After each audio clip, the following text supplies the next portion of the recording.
Welcome back to another Featured Friday, and like last week's Featured Friday where I looked at a Mewtwo from the Vending Series 1, but kind of used my Featured Friday to talk more about the Vending Series Japanese promo set as a whole, I'm going to kind of do the same thing today, and we're going to take a look at this, in particular, this Espeon from Neo Discovery.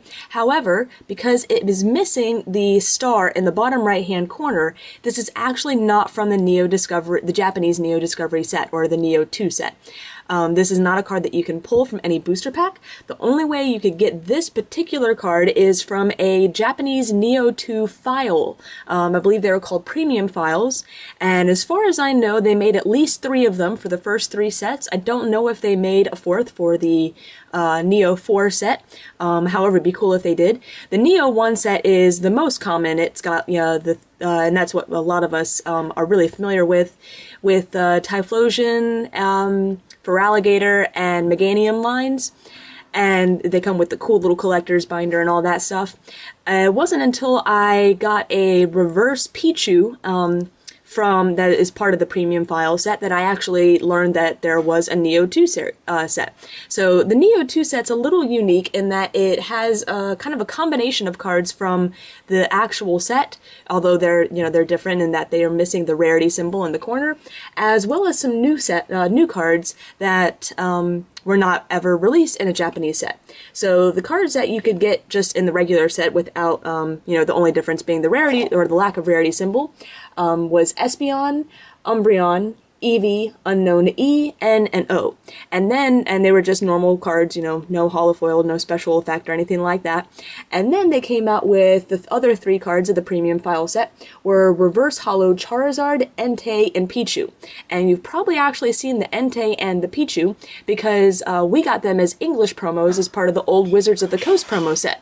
And they're basically really fancy reverse holo cards, kind of similar to the Legendary collection. The Charizard, however, is very unique in that I don't believe, ever got that as far as a promo card. So it makes the premium, the Neo 2 premium file kind of an interesting combination of cards from the Neo 2 set. Cards that we would eventually get as English promos, and then one Charizard card that, as far as I know, we would actually never see.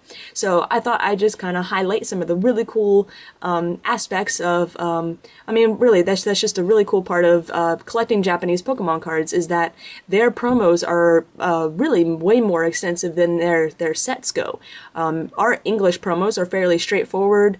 We kind of get the leftovers of what Japan gets, and typically we're organized enough to get them in relative sets.